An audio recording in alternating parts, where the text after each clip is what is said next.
All right. Hi, everyone. Welcome to another edition of the virtual Fireside Chat series on the BPHL Facebook page. My name is Dane Weitzer. I am the co-founder of BPHL and Senior Innovation Consultant at Independence Blue Cross.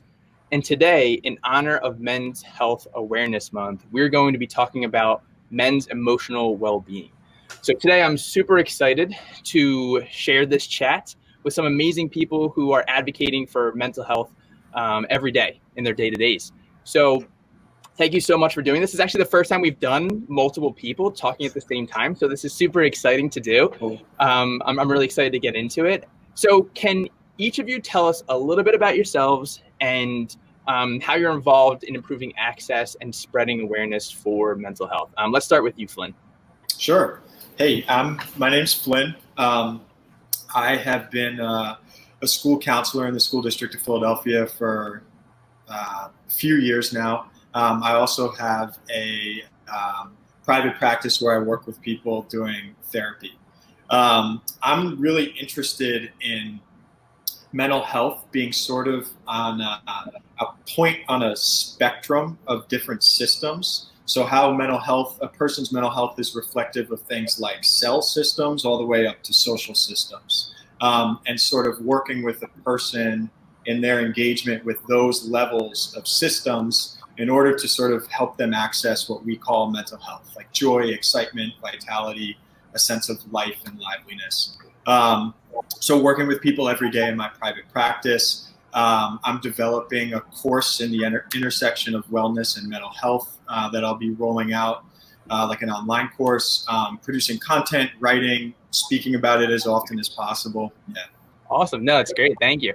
And Easton Hinds, thank you for joining. You want to talk about, a little bit about yourself and your involvement in spreading mental health awareness? Yeah, sorry. First of all, I was having some trouble with my internet, but yeah, I'm here. Yeah.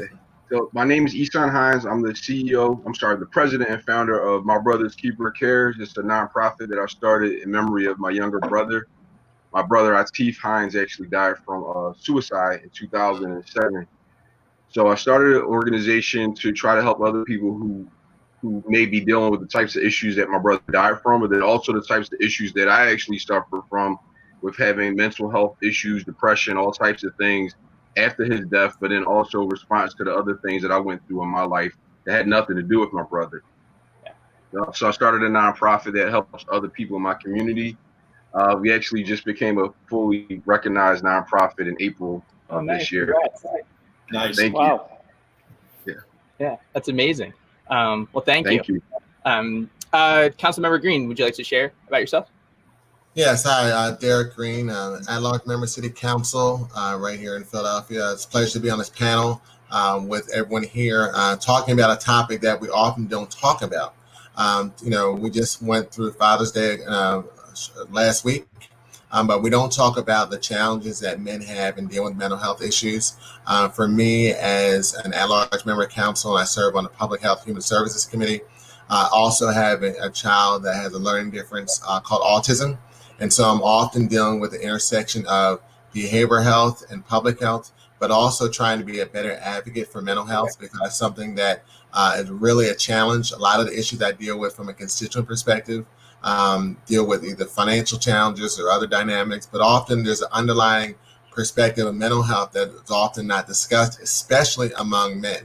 And so having this opportunity, platform to talk about mental health challenges and awareness. And, as men, we don't often want to show our emotions or talk about things that may be impacting us. And so every time an opportunity to share this type of form and dialogue, I think is important, because it helps other men to share the issues and concerns they're dealing with, and being aware that they may need some help or just may need some outlet to deal with the things they're dealing with every day.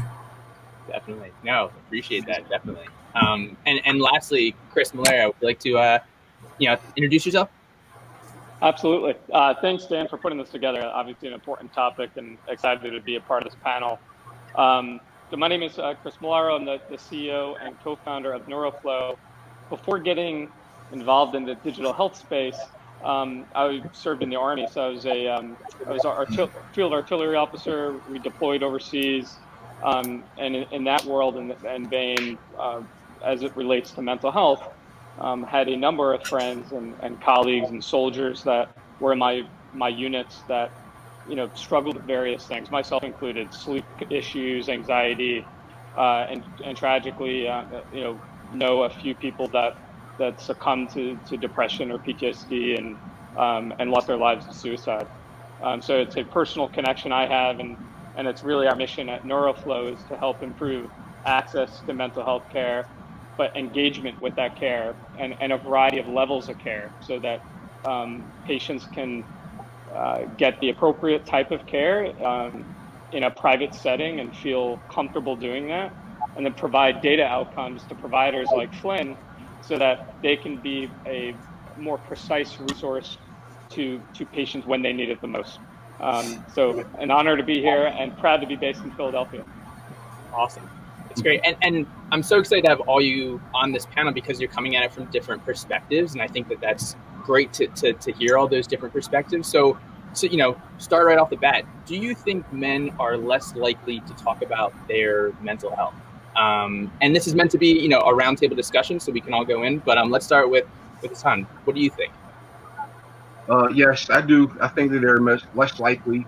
I believe that our ego, I guess ego would make it a negative reason why we do it, but I believe it's just a roadblock that gets in our way, not necessarily a problem, not necessarily a negative problem, but we're very confident. We're meant to be leaders, or we're within our communities and our family. We're also raised to be strong. And I guess just on a natural level, we struggle to ask for directions when we're going on a road. So it's the highway of our life. Yeah. But these are the types of things that just probably get in our way. Ego, a heightened sense of leadership, and then just learned behavior. Over time, we're taught not to show emotion, not to cry or certain things. But these are things that could be toxic forms of masculinity that can get in the way of us actually seeking out the help that we need. Definitely. Anyone want to add to that? Yeah, I would like to jump in. I definitely agree with everything he just said. We are in a culture where we're raised to keep everything internal. And so just like anything, like a time bomb in some ways, it's like if you keep holding things in, eventually it's going to explode. It's got to get out. And even when we talk about, certain outlets, like, people work out or they do, different activities, but we never talk about the mental health dynamics. I mean, men are attuned to fixing things, and you can't just fix your brain. And we don't really focus on those things that we need to deal with because we hold so much inside based on the culture that we have here in this country. And I think it's done, as it was said a few moments ago, toxic masculinity that we just don't express or don't even feel comfortable.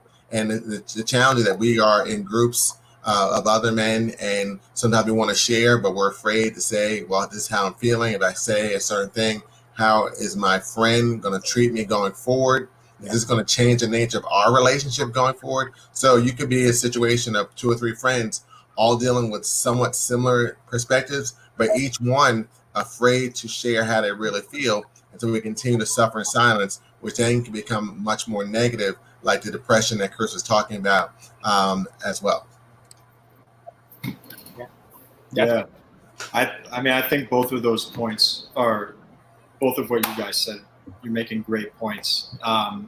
In terms of like the keeping things inside, I think in addition to that, we keep it internal, and then we're also taught to keep it internal and avoid, right? We want to create blocks between the things that are even inside of us. And I think a lot of times men aren't in environments that tell us that it's okay, that there's not that much to be afraid of with whatever it is we're keeping inside. Like, we can explore those things.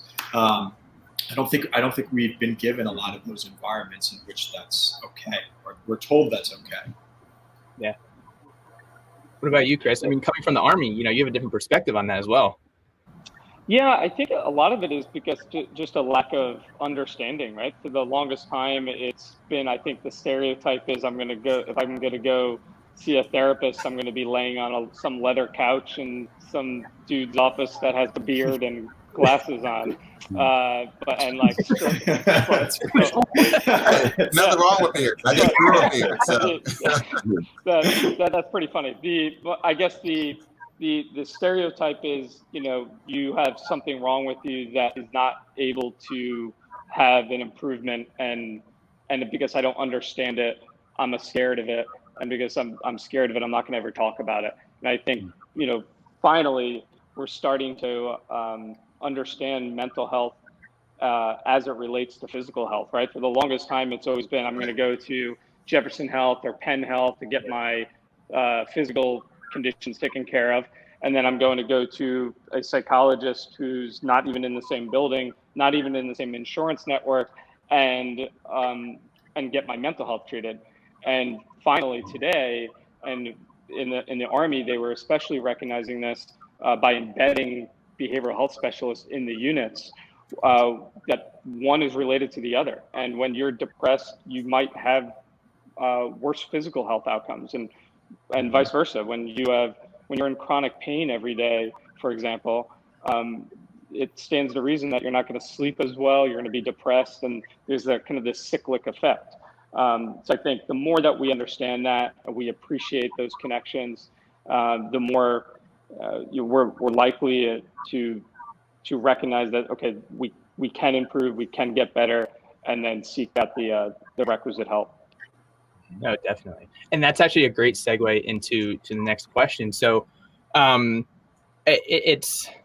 actually going to share something that I've never shared before. There's only like 3 people that actually know this. So next week will be 12 years since I went to commit suicide, and I actually didn't obviously go through with it. I got to the ending point, and I didn't go to that next level. And then I went to bed that night and woke up the next day like nothing happened. I didn't talk to anyone about it. I never mentioned a word of it. I never said anything to anyone. My wife knows about it, and that's really it until now. But it took 12 years for me to get to the point today where I'm like, I really should probably talk to someone, obviously. But it took so long to get here. So what do you think can be done to make it easier for men to share? Because I never thought, I didn't want to seem weak to my friends. Like everything we've mentioned, I didn't want to seem like that. So what do you think can make it easier for people to, or men to talk about those issues? Councilmember Green, what do you think? I think the first step is trying to find an outlet to find ways to express. I have friends that, especially female friends that do journaling, and that's not necessarily something I would do, but I do make little email notes to myself, putting stuff in my schedule. Meditation helps for some people. If you're a religious person, prayer, but finding some at least initial outlet to express what you're feeling. I think that is helpful as a first step, and then you kind of have to continue to gradually build upon that. It may not be comfortable to express what you're feeling to your spouse initially or to your group of friends, but finding some way to at least breathe. I think that's the first step, because when you're at least able to breathe, you can kind of start to reflect on why you're feeling a certain way, and then you hopefully but then in addition to just doing that initial step, taking in more steps to find ways to express yourself. Because I think if you just do I said something, or I wrote something down, or I talked to one person, that's it. To me, that's not enough. You got to find ways to become more and more comfortable with expressing yourself, and find that first step that allows you to at least exhale a little bit. Yeah, no, definitely. Does anyone have anything to add to that? I would like to, first of all, I want to thank you for being an overcomer, because you really shared something that's very special, and I know it's dear to you to even face those types of demons in life. Education, I think, is what'll change things, and not just education about what mental health is, but education about what resources are available. The types of things that you just discussed are also the platform for honest conversation, so that other people can say, this guy looks like me, he sounds like me, and he's experienced something that I may be experiencing internally. So just the vulnerability, the humility you just shared of your story, that's something that helps other people. Because when we're in judgment-free zones as men, we actually feel different. I know there's a gym that says something about having a judgment-free zone. I believe that it leaves room for people to come in with whatever level of strength they're on and say, you know what, I'm here to improve. I'm not here to lift the most here. I'm just here to improve. So the types of things you just shared, those are the steps. operations and safe spaces, like Flynn was saying, having safe spaces to be able to share what's going on inside. So first of all, I appreciate you and thank you for everything, man. Yeah, I was gonna say I can speak personally to just being in conversations with friends or colleagues, and maybe like, man, like I've been really down this week, or like it's been tough. And then someone else, and then just that little nudge forward, someone else opens up and saying like, oh man, and then it kind of like just opens up to show a little bit of vulnerability between people that you trust, and then you realize, okay, I'm not like in this alone. I'm not some anomaly that's going through this, but other people are too. So I think that's a great point. Yeah. I think we all know this. We're living in a culture that really celebrates the individual. And I think that's done a lot of great things for us. Like, it motivates us to care about human rights, but we're also living in a world that has an epidemic of loneliness and isolation and depression. I don't think that we're really designed to operate in isolation like that. And I think that the culture of individuality tells us that, like, oh, if I'm experiencing something, it's my fault and it's my responsibility to fix this thing, especially as men. And I think especially as men, we rely on like rationality and problem solving. I think a lot of you guys have spoken about that. Rationality doesn't exist in the brain as like its separate entity. Emotion and connection is wired everywhere throughout the brain. But I think our culture doesn't really promote us relying on connecting on that emotionality and connection with other people, like with what Chris was saying. Yeah. So going off of that, Flynn, what do you think, like men, like what advice would you have for men that are struggling with mental health right now? They maybe don't know where to start. Like, what advice would you give?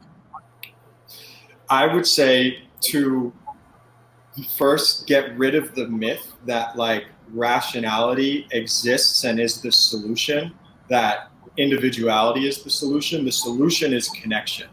And that's a really hard place to get to, but the reality is that it's relationships that heal us. And if we can sort of move past this stigma of like, I'm a man, I need to be alone, I like strap my boots on, I can do this. That's not the thing that does it. That actually hinders our progress in a lot of ways. So opening your heart up to the power of connection. Everyone experiences a lot of this stuff on some level. Everyone has a story, everyone has pain.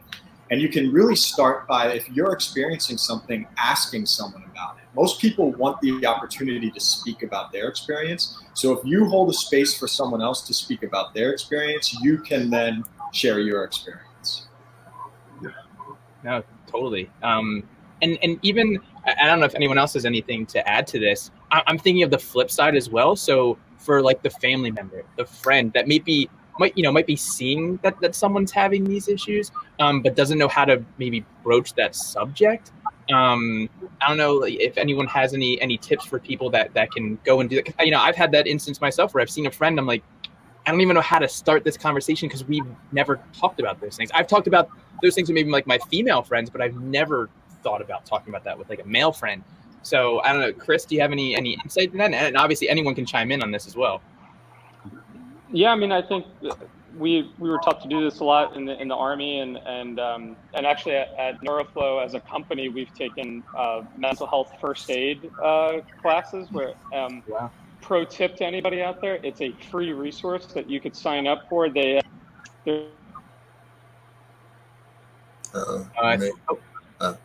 back. Sorry about that. They could. You could schedule them to come in on a Saturday or Sunday. It's a few hours to give you class, and what they teach you is as awkward as it may feel and seem, is to ask the question, how are you feeling right now, and then if you really think that someone might have suicide ideations, to ask, Dan, are you having feelings of killing yourself? And not to beat around the bush, but to ask it directly, because research overwhelmingly supports that you asking that question is not going to make someone more likely to actually complete suicide. But on the contrary, it's going to make them feel heard and like they're being supported and someone cares. And so I think that, as simple as it sounds, it's just being willing to ask and then listen. Yeah. Can I add to that? Yeah. So you said two different things. You were asking about like our personal journey, but then also about people within relation to it. Flynn said something very, very decent, and he was talking about relationships.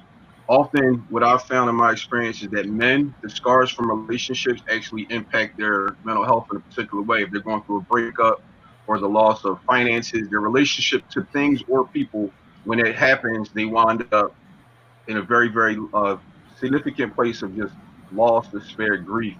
So often it needs to be replaced with better relationships. Well, if you're going through a breakup from a female, maybe another female. If you're losing money, a different source of something of value that has nothing to do with finances. I found that going for walks has helped me. I found that journaling has helped significantly. Therapy is okay. Therapy is actually excellent. And then there's even some medication that some people may need for some chemical imbalances that may be going on also.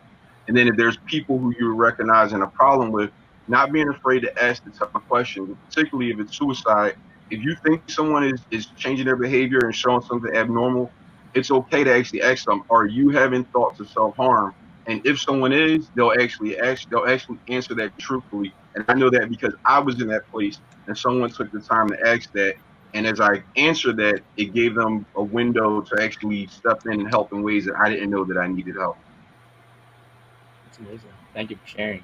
I don't know if anyone else has anything else to add to that.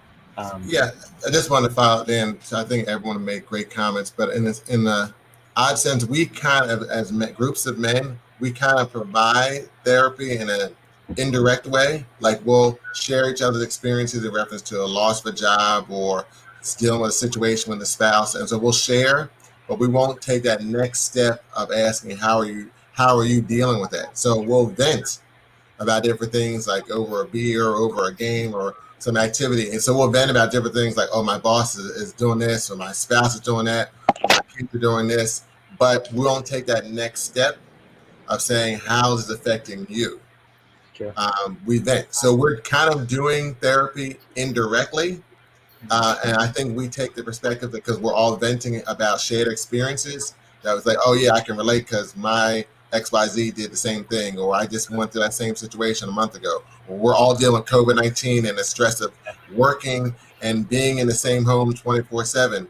So we vent towards each other, but we don't take that additional step. So I think giving people the comfort to say we're already kind of providing indirect group therapy among ourselves, but then taking that next step of saying, hey, how is that, how's that impacting you personally?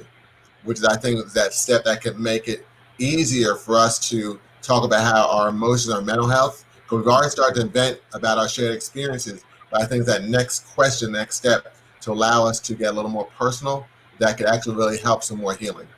Yeah, definitely. We're running close to the end of time, and I don't want to obviously take up more of your time for your day. But we did have a quick question from someone who's watching. And they said, do you think one way we can break that stigma is to begin teaching and talking about mental health in schools, starting with the elementary level, in order to make it more, quote unquote, mainstream type of idea, especially for younger boys?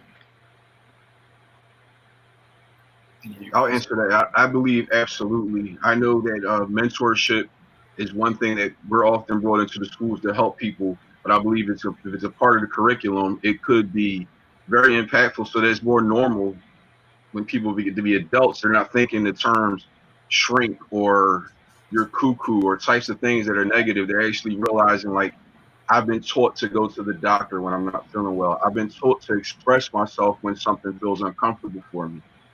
So I do think that absolutely should be a part of the curriculum from kindergarten up. And all of our experiences are different. Some people actually need it in school because they may not have it at home. They may not have the same support system, the social economic environments, the parameters within our community, all types of things just are different. So yes, absolutely, school should supplement some of those things. Yeah, I would definitely echo those comments because think about when you're young, you're talked about, you learn about the basic food groups, and you should exercise a certain amount per day and try to maintain a healthy weight. And as you get older, you do other things in reference to exams and other checkups. But we don't talk about the mental health perspective, which is it is mental health. So you can't be a healthy person if you're good weight and your cholesterol is good and you have a good resting blood pressure and heart rate, but then from a mental perspective, you're not healthy. So there's a reason why the phrase is called mental health, and I think we need to have a more holistic perspective that we teach at a young age to focus on your entire health, not just on your physical, but also your mental as well. Yeah, and I think an example of that's specific to men, it's like, so there's this thing called emotional literacy, where you understand, you have a vast array of emotional vocabulary, right? And so you can teach kids emotional literacy, like I feel disgust, anger, shame, joy, excitement, like all of these different emotional words. What an emotion is a physiological experience, and then our brains make sense of that experience with memory and social context and all that. But if we only have two categories for emotion, especially men, like happiness and anger, then everything that's like negative gets lumped into anger. Right. But if someone has a broader spectrum of understanding of their own feelings or experiences, they can have a more nuanced experience of life. Not everything has to get lumped into anger, which is like what men are allowed to feel. Men can be allowed to feel more things. Yeah. No, that's amazing. And it's funny that you bring that up, because I've heard that as well. Like it's and I used to say that actually when I was younger. It's like, I'm either angry or I'm happy. That's it. Like that's the only thing that I'm allowed to feel is anger or happiness. But there's so much in between there. So much. It's so, as you were saying, I'm like, oh my God, like I said that to people, like straight up. So yeah, it's incredible. So I don't want to take any more of your time. Obviously we could talk about this for hours. But I really appreciate all of you coming on and discussing your stories and talking about this. I know myself, I've never talked to other men like this ever, even my best friends that I've had since I was a kid. So it's nice for even just me and everyone watching that you can have those conversations. It's totally fine. And I know that it's definitely changed me. So I know that it's definitely changed other people watching. So I really, really appreciate all of you taking the time to come on and talk about this. It was amazing. Thank you so much. Thank you, Dan. Thank you. Thanks for sharing what you did. Thank you for sharing, Dan. Dan, I wanted to say something very important, man. We talked about the education for children and stuff. I've learned that there's some education as adults that we need to understand that are out there for us. There's a program called the Employee Assistance Program that a lot of jobs actually offer, so that you can go see a therapist for a few sessions for free. And then also your health insurance will cover some visits to see a therapist for just paying your specialist copay. So those are some solutions that are available for people out there as well. No, that's great. And something that you mentioned, Derek, not suffering in silence. I think that is such an important phrase to hear, because that's what we're all doing. We're not saying anything about it, and we're just trying to fix. I've been trying to fix it for over 12 years, just internally, and being like, what's wrong with me that I can't fix this? And I think that that's such an important thing to say, and I appreciate that for giving those resources, because I don't think people know that, Son, that you can go and do that. So thank you for that. So yeah, again, thank you everyone for being on the show today. Thank you anyone for watching. We really appreciate it. If you have any questions, feel free to email myself, and I can share those questions out if you guys are willing to receive anything. But yeah, thank you again. And we'll be live with another episode on Friday. So make sure to tune in and watch then. So thank you all again. I really appreciate it. Thank you. Absolutely. Thanks, Dan. Well, be safe. Take care. Have a beautiful day.